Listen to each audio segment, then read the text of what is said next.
There are few moments in life as quiet and as earth-shaking as the moment you decide to let someone go. It does not arrive like thunder. It comes like a whisper at 2 a.m., a realization not shouted but breathed. It's not rage or bitterness that carries the decision. It is the tired recognition that holding on has begun to cost your soul more than letting go. And so you release them, not out of cruelty, but out of reverence, not because you no longer care, but because your spirit knows that to remain bound is to wither. But what truly happens beneath the surface, behind the mind, when we make this sacred choice? Let us journey inward. Let us uncover what the soul undergoes when it unbinds itself from someone it once held dear. Before we can ever truly release a person from our lives, we must first face a more subtle and often more painful loss: the death of who we believed they were. This is not merely a shift in perception, it is a deep spiritual rupture. What we grieve is not only the person as they exist in the external world, but the entire narrative we constructed around them. It is the inner mythology, the unconscious image we projected, that dies first. That projection is not innocent. It is stitched from threads of childhood longing, unmet needs, secret hopes, and ideals we never dared to claim for ourselves. And often it is far more powerful than the actual person standing in front of us. We do not fall in love with others as they truly are. We fall in love with what they symbolized to us. Perhaps they seemed like safety or redemption, or the one who would finally see the parts of us no one else dared to touch. A partner may never have understood your heart, yet in your mind they were the soulmate destiny had carved from your own ribs. A friend may have let you down time and time again, but you clung to the idea that they were loyal, because to admit otherwise would threaten the ground beneath your feet.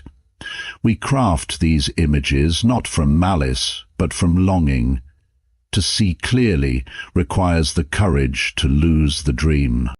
And when that illusion begins to crack, when life confronts us with the unbearable truth that this person is not who we made them out to be, it can feel like a form of death. In myth, the hero's true breaking point is not the battle, but the betrayal. Not the sword, but the collapse of the story they trusted.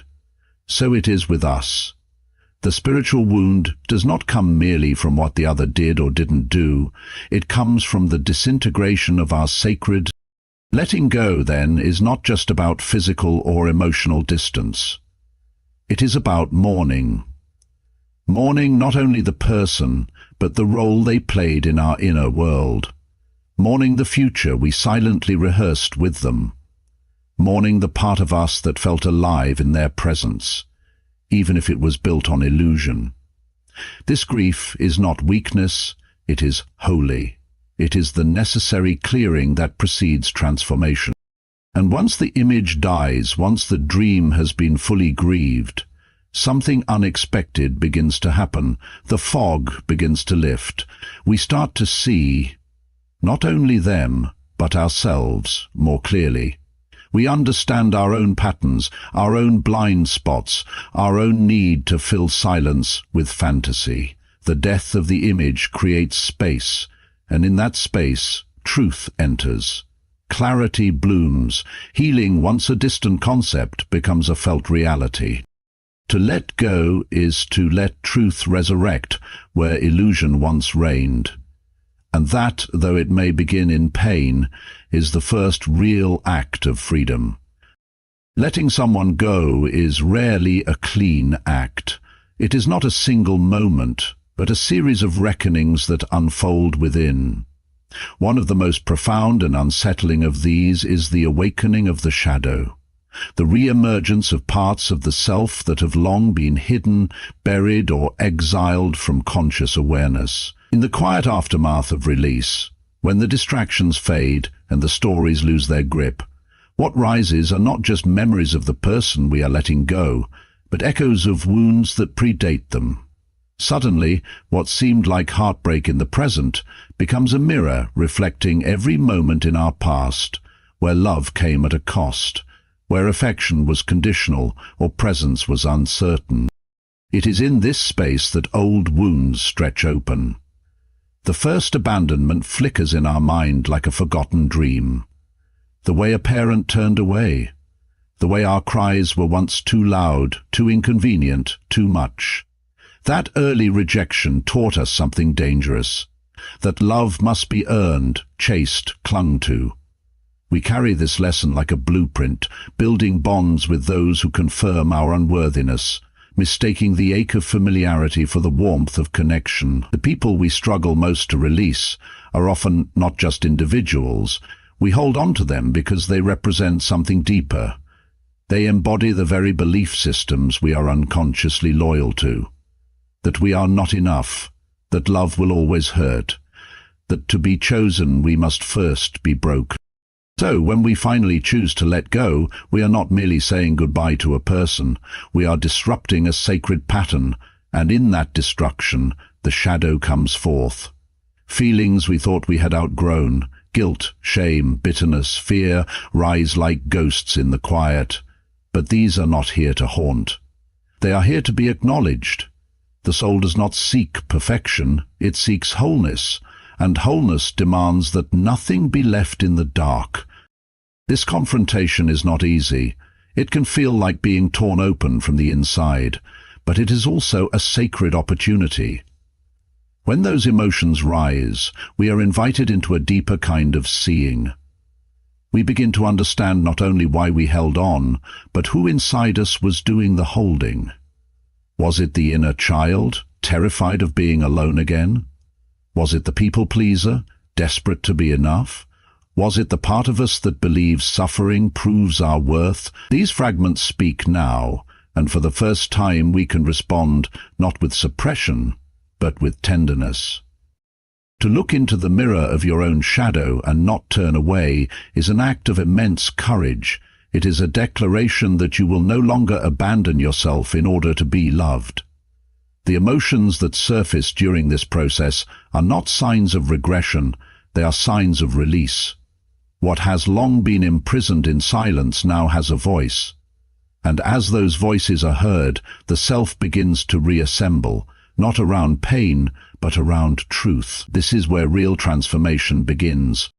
There is a weight we carry that has no name, a heaviness that cannot be measured in the body, but is felt in the soul.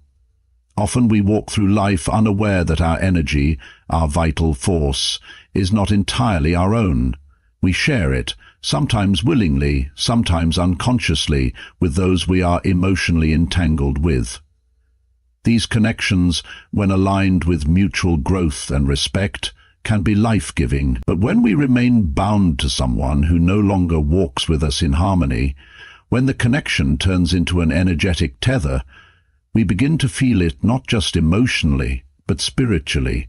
The signs are subtle at first, a lingering fatigue that sleep cannot fix, a sense of confusion that clouds even simple decisions, a restlessness that lives just beneath the surface of the day. We may try to explain it away. Life is busy, work is stressful, we're just tired. But if we look deeper, we find something more. That our spirit is being pulled in directions that do not serve our becoming. We are investing our sacred life force in a dynamic that no longer reflects who we are or who we are becoming.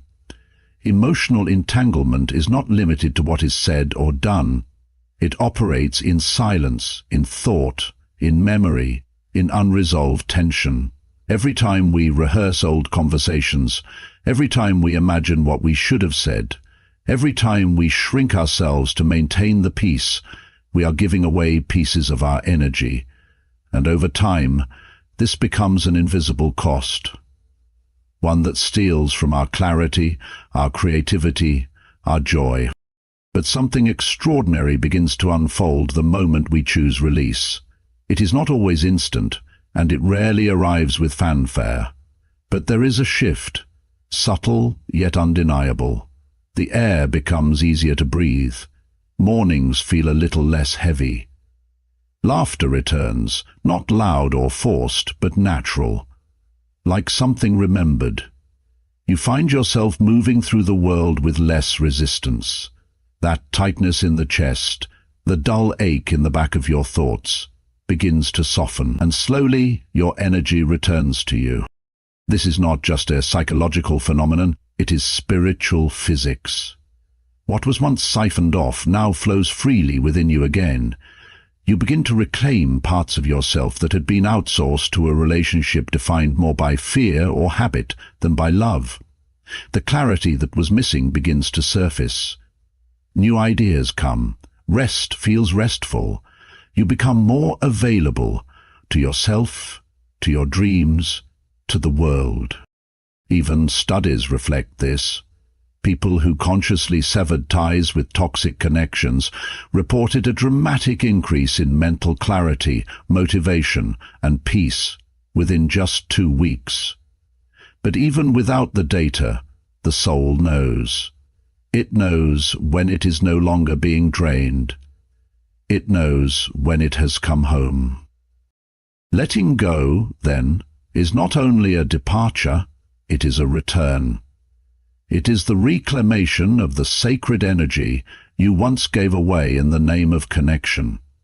And in that reclamation, you begin to remember what it feels like to be whole.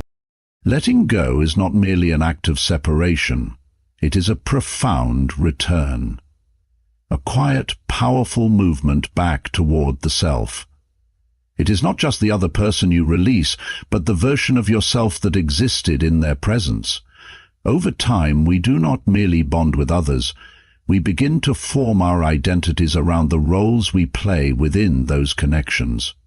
Maybe you became the caretaker, always anticipating their needs, tending their wounds, managing their chaos while quietly neglecting your own. Perhaps you were the fixer, believing that love meant repairing the broken pieces of someone else, even when it left you fractured.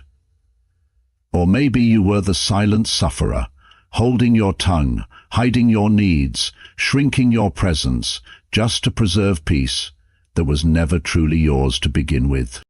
When that relationship ends, the identity built around it unravels, and with that unraveling comes a question that can shake the very foundation of the soul. Who am I now without them?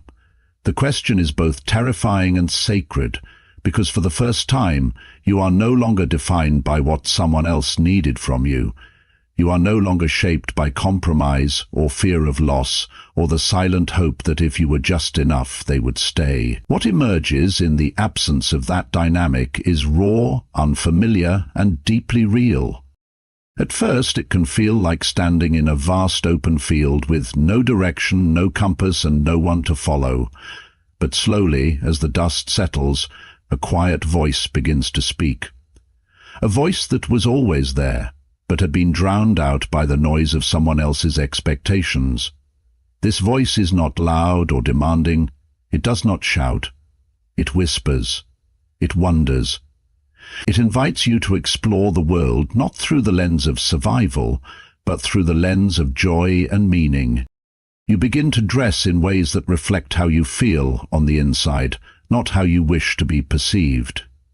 You choose how to spend your time, not from obligation or guilt, but from inner resonance. You gravitate toward places, people, and pursuits that feel like home, not because they are familiar, but because they are true, and in doing so, you reclaim something sacred, your authenticity. This authenticity is not perfection. It is not about having all the answers. It is about finally living in a way that is aligned with your inner truth, no longer distorted by the projections or needs of others.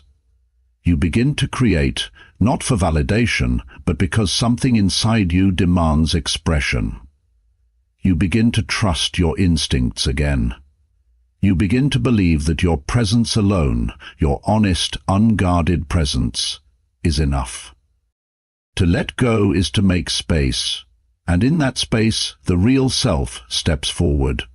Not the version you sculpted to be loved, but the one that was buried beneath all that effort.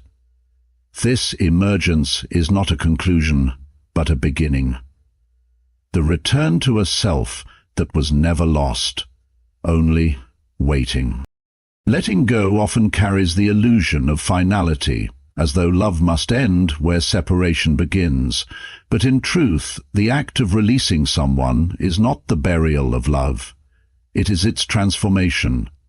It is the moment where love is stripped of ego, of control, of need, and allowed to rise into its highest form. To let go with grace is to lift love beyond the personal, beyond desire, beyond attachment. It is not abandonment, it is reverence, a recognition that love in its most sacred expression is not about possession, but about presence. And sometimes presence means allowing distance to exist without resentment, allowing silence to speak without fear. There is a kind of love that clings and a kind that releases. The first is often mistaken for devotion. It wraps itself in sacrifice and calls itself loyal. But beneath it there is a fear, a subtle desperation to keep the other close, to make meaning through them, to find safety in their presence. This kind of love says, "Stay, even if we both are shrinking." It is not evil, it is human.